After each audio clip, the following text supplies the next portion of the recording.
về chốn xưa giữa cơn mưa tầm tã đêm trường. Nhạt nhòa phấn son ngỡ như quên soi mình trong gương.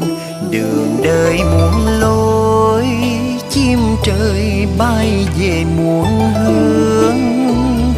Bầu thì muốn thôi, tôi thì chính đời mình.